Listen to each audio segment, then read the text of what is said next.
Welcome back to the channel. Today I'm going to be platinuming the very first Uncharted game. Naughty Dog originally released this game back in the fall of 2007. Then they gave the rights to Blue Point Studios to remaster the game back in 2015. Ironically, I platinumed every single Uncharted game except the very first one. This game has 3 main stages if you're going to platinum the game. The first stage has you completing the game on crushing difficulty while also collecting all the collectibles. Then you have to go for all the miscellaneous kill trophies that you didn't get on your crushing playthrough. And finally, you have to do the 3 last speed runs before you get the platinum. This game is also listed as a 5 out of 10 out difficulty and takes around 15 hours. And because I played this game as a kid, I have 13 out of the 46 trophies already earned. In this game we follow a character named Nathan Drake. He's a treasure hunter who claims to be related to the famous pirate Sir Francis Drake. This story begins when Nathan Drake recovers Sir Francis Drake's coffin off the coast of Panama. He is also accompanied by a journalist named Elena and a friend named Victor Sullivan. Once opening the coffin, they find it empty besides a journal. A little bit later, we find that inside this journal is the location of El Dorado, the City of Gold. Before they leave, they get apprehended by pirates. This starts the very first combat section in the game. Now a little discussion on Uncharted's difficulty. The game being a 5 out of 10 difficulty is a pretty good rating. For somebody like me who sunk 200 hours into this franchise, it was a little bit easier, but if you're playing it for the first time, it gets easier and easier as you go on. Besides the last boss fight, that thing was kinda retarded. After fighting waves of enemies, you have to wait until this turret shows up. This is the last enemy of the chapter, and to defeat him, you need to wait for Sully. He basically just scares the enemy who's manning the turret. Nathan and Elena then swim to Victor's ship, ending the first chapter of the game. Once making it back to shore, Nathan and Sully then look through the journal and find that there is a location to El Dorado, but they don't know what was held inside because the last page of the journal was ripped out. Nathan and Sully then make a conscious decision to leave Elena on the shore. This is because if she tells her boss that she found El Dorado, more people would come and try to steal the treasure, and if she comes along with them, they would have to split the cut in 3 different ways. Nathan and Sully then make their way into the Amazon rainforest. Shortly after starting this chapter, we get our very first treasure. These are the recurring collectible in the Uncharted franchise. In this game there's 61 total and 9 different trophies related to treasures. Back when I did my original playthrough, I already got 2 of them. Once progressing into the chapter, you find some old ruins. This part of the game just basically shows you how to climb in this game. Once getting high enough, you drop a rock off to Sully. This creates a passageway extending your ability into the ruins. When entering down below, you get a cutscene. And this cutscene reveals that the Spaniards got here before Sir Francis Drake, meaning there's a high likelihood that Sir Francis Drake never got the treasure in the first place. Nathan and Sully then make their way further into the ruins. After almost dying a handful of times, you make it to a big room. Nathan then realizes that there's a lot of gold fragments just loose on the ground, meaning the thing that was held in this room was very gold and very big. Nathan also realizes that there's a big cut in the stone ground, meaning that it had to be dragged outside. Nathan and Sully then follow the trail. This leads them to a big German U-boat and also starts the next chapter of the game. After climbing your way around the perimeter, you make your way onto the boat. Once entering, you realize that some of the crew never made it off. You also learn where the treasure was moved to, this being an island just off the coast of Peru. When Nathan tells Sully all the information he got, his mic cuts off. He leaves the boat just to make sure that Sully is not harmed. Once getting back to the surface, Nathan then sees that Sully was captured by this guy named Roman. The reason why he's here and wanted to capture Sully is because Sully owes him money. He also said to him that he might find some treasure, so instead of Sully just getting the money and hopping off to Cuba, Roman thought it was a good idea to come and steal the treasure for himself. Roman then asks for the map and then ends up shooting Sully. Right before he's about to shoot Nathan, the ship behind him blows up, allowing him to get away, and while on the run he reunites with Elena. This is where Nathan explained to her that Sully is now dead, and he tells her if they stick around they might see his same fate. Nathan and Elena now have to retrace their steps back through the ruins. Just now the entire building is crawling with Navarro's men. Navarro is Roman's wingman and supplies him his army. After making it back to the front of the ruins, Nathan and Elena then escape. They both agree to help one another find the treasure, and while going to the island, Sully's plane gets shot. Nathan and Elena then bail on the ship, but since Nathan took a while to get out the plane, they both get separated. Once reaching the ground, chapter 4 then starts. This is the part in the game, in my opinion, where the difficulty really starts to add up, mostly because the game throws a lot more enemies and waves than it did in the previous chapters. These areas get even worse if you're playing on the hardest difficulty called Brutal. If this video does well, I might try to tackle the Brutal difficulty and then tack it onto this video, mostly because Uncharted is my favorite franchise of all time and I want to completely 100% it. But Brutal only comes if this video does very well, and just because of the overall history of this channel, it probably won't. After clearing out all the enemies and getting to the next section of the game, we get our first trophy. This trophy is for killing 250 enemies with headshots.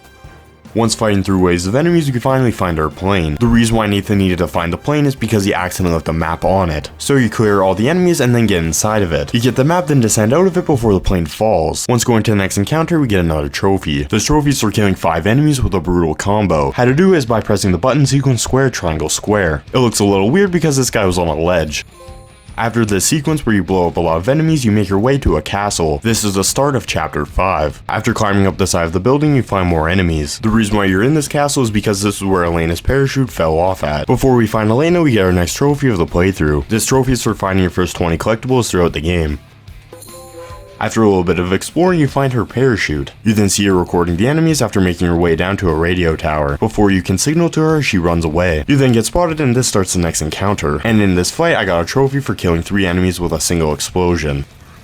After that's done, you make your way into the fortress. Personally, this is the hardest section in the game. Mainly in this one big area, a lot of enemies spawn in different areas, even throwing a shotgun enemy at you from behind you, making you have to constantly change your position and where you shoot from. And even if you do move, you get shot and killed instantly. After killing all the enemies, you make your way up to the main part of the fortress. This is where you get an equally infuriating combat section. After almost dying instantly, I respawned and accidentally went to photo mode, giving me the trophy for using it for the first time. In this fight, there's a turret that constantly shoots you. If you're having trouble getting past it, you can sit behind this rock and not take any damage. The enemies will still shoot you once they come behind this wall, but it's more manageable. If you do move because of nades, you have to be careful about the angle you hold on the wall. Once all the enemies on the floor are taken out, you're able to take out the turret. You do this just by shooting a grenade launcher at them. You then use the turret on them to take out all the reinforcements. After killing all the enemies, this brings you to a cutscene. You learn that Sir Francis Drake made it to the island and possibly came out with the treasure. Afterwards, you make your way outside to fight enemies and also climb a tower.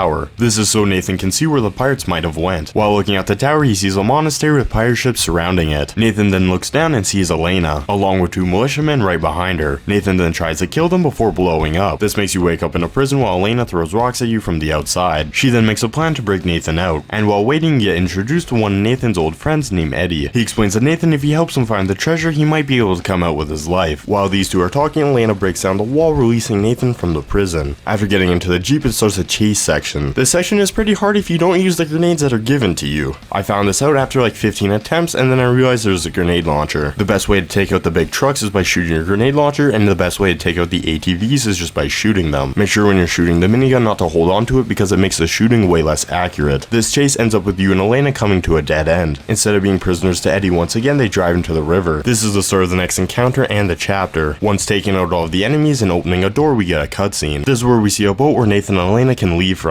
Elena then explains to Nathan that she still wants to go after the treasure. Nathan, already seeing his friend slowly die, he doesn't want to end up like him. They both then agree to scope out the harbor and see if the treasure is worth going for. This then starts a majority of people's least favorite part of the game, mostly because the 2007 controls are still on it. These controls are very janky. This makes it especially hard on crushing and brutal because you have to slowly inch your way through the level. If you take your time and actually shoot the explosive barrels, it actually isn't that hard. This section has you killing a lot of enemies until you can progress and open a door. After opening the door, it brings you to once again another jet ski section that is a lot harder than the previous one, mostly because at the end of this section there's just an area with a lot of enemies. If you take your time, it's not that bad. Once docking, you find yourself in another gunfight, and in this encounter I got myself 2 trophies. The first one's for killing 30 enemies with nades, and also 20 kills with the West 44. Once killing all the enemies in the courtyard, you have to make your way up this tower. Once at the very top, you have to zipline back over to Elena. Right after landing, I got a trophy for collecting 30 treasures. Afterwards, you regroup with Elena, starting the next chapter. This chapter starts off with Nathan and Elena going through an old library. They find a logbook that says the pirates found 500 pounds of gold and also a mysterious statue, but after flipping the page, there's nothing else. After investigating the logbook, they move on. Nathan finds a boat and Elena says that she'll wait there while Nathan goes and retrieves it. This brings you to one of the hardest encounters in the game. There's no cover, there's a whole lot of enemies, and of course there's a turret, which basically forces you to stay in the right part of the map because if not, you'll just get melted. The one saving grace in this fight is that you can use a turret against the enemies. You just have to make sure you kill the enemy at the very top. After finishing the encounter, Elena meets up with you in a cutscene. Elena took footage of Navarro and Roman taking back a very alive Sully. This obviously shocked Nathan because he's seen him shot. They devise a plan to go rescue Sully if he's being held captive, and we know that Sully's in all future games, so we know that he is. We then go across a rope bridge where Elena loses her camera. We then make our way towards the monastery, and guess what? We get another jet ski section. The other ones were kind of fun, this one is just plain out annoying. You're going upriver and there's just random barrels coming straight for you. Not to mention there's enemies with grenade launchers. The only good part about this section is that it's very short, and because of that they made it a speedrun trophy later on to the game. We then make it to the actual monastery part of the island. Here we get introduced to the elite enemies that are actually not that hard, mostly because the guns that they drop are one shot, so it's not that bad. After killing all of them, you make your way to the courtyard, and once again it's another encounter. However, I got through it pretty quickly and got another trophy. This trophy is just for getting 40 collectibles.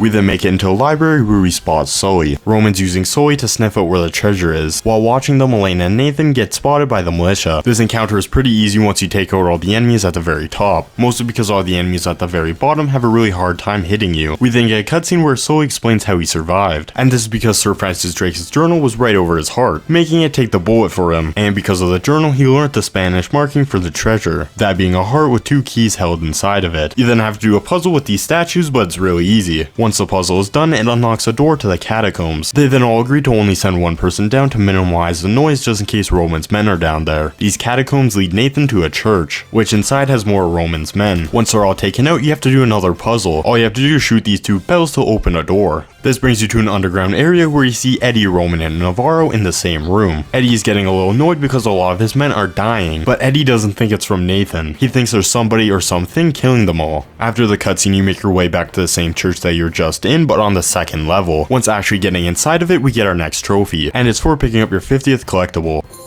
We then have to climb through the rafters to get to a glass window. This window points you to a location where the treasure vault is located, but first you have to fight your way through a courtyard of enemies. This room is where you saw Eddie, Navarro, and Roman talking in. Elena and Sully took your original route of taking the catacombs. You then have to do a puzzle to open the door into the vault, which after Nathan and Elena enter closes right on Sully, effectively locking him outside. Nathan and Elena then walk into the vault, which to get further into you need to do some puzzles. I walked around for like 20 minutes not knowing what I was doing, until I got a cutscene that made me fall down. This brings you to an elevator that opens a different part of the room. Once getting to the other side, you see that Eddie already beat you here. You then have to fight your way all the way to the top to escape this place. Once killing all of his men, you run to a room, and in a cutscene you see the remains of Sir Francis Drake, meaning he never actually made it to the treasure in the first place. Nathan then gives Elena a boost to the 2nd level so they can get out of here. Right after giving her a push, Eddie shows up claiming that they're stuck, and while explaining himself, slender creatures emerge from the bottom of the vault. Nathan and Eddie then form a truce to fight off these creatures. You then get a combat section where you have to wait until Elena drops a rope down for you, and while during it you fortunately/unfortunately lose Eddie. Right after the rope comes down, so Nathan climbs out of there. Nathan and Elena then run until they find a room, but in this room there is no way out besides the elevator that has no energy. Nathan then volunteers to go to the control room so he can save Elena. This part of the game absolutely scared the crap out of me as a kid. It took me days or even months to finish this section, mostly because I'd go until I get scared, and that was like 10 seconds. You then reach the control room and turn the generator on. This quite creepily opens the door to all the monsters. This stops however after you turn off the switch. While making your way back to Elena, you find this old film reel. On it is a statue, and once it's open it turns this German soldier into a monster, meaning the gold statue is cursed. Once getting back to the bridge, you see that Roman has found Elena, along with the map leading to El Dorado. After they all leave, Navarro sends his men to go and kill Nathan. Now the main goal is for Nathan to make his way all the way back to Elena, and on my way I got the next trophy, which is just for getting 30 kills with the dragon sniper. After a whole lot of fighting, you make your way up to this ladder. This brings you back up to the main monastery area and also starts the next chapter. While making your way to the church, you find Sully fighting in the courtyard. After you and Sully take out all the enemies, you make your way into the church. Once getting inside, you're dealt with an encounter. Once you're done with all the enemies, you push the altar, revealing a secret exit. And once getting down here, I got the next 2 trophies. The first one's for finding 60 different treasures. The next one's for finding 60 treasures and also the strange relic. Nathan and Sully then find El Dorado, but once entering they get ambushed. Roman then goes and opens the statue and turns into a monster. Navarro then puts a cap in Roman and then starts to leave with the treasure. Nathan then runs after them and jumps on the cargo before they can leave. While in the air, the guard starts shooting at Nathan. Elena then kicks the guard, making a bullet hit the pilot. This starts the last encounter of the game, which is basically just a big glorified boss fight. And like I said in the beginning of the video, this thing is almost impossible. It would be bad if they just gave you regular cover to stand behind, but nope, they made it breakable. And the fight after it is even worse. They give the enemies at the back far-range sprayable weapons, making it so if you peek you basically die instantly. And guess what, the fight after that fight is even worse. If you're playing on crushing or even brutal, you can die instantly. This is because Nathan sits there with his nuts in his hand for about 2 seconds before you can actually move, resulting sometimes in you just dying automatically. It's kind of funny because once you get to the top you fight Navarro, but it's super easy. After defeating Navarro, I got the trophies for completing the game on different difficulties. Then in a cutscene we see Navarro getting tied up with his treasure and following it to the bottom of the ocean. Nathan regroups with Elena and Sully, ending the game. Right after Sully reveals that he found around $10 million in gold. Now we have to go through the levels to get all the miscellaneous trophies that we didn't get on our original playthrough. I'm gonna group up some of the trophies mostly because I'll just be repeating myself. These 2 trophies are for taking down different amounts of enemies with the brutal combo. These next trophies are for defeating enemies after shooting your gun at them. The first one's for doing it 5 times and the other one's for doing it 10 enemies in a row. This trophy is for killing 70 enemies without dying, and also killing 3 different enemies with the same explosion 5 different times. Now the next 2 trophies are for killing enemies while hanging and also killing enemies with a grenade while hanging. Now we get all the random trophies for killing enemies with a certain gun. The last combat trophy is for killing 40 enemies with a stealth attack. Now we have the last 3 speedrun trophies. Thank you to everybody who has watched this far into the video, this means the world to me, especially since this is my favorite franchise of all time. I hope you all enjoyed this video and have a great rest of your day.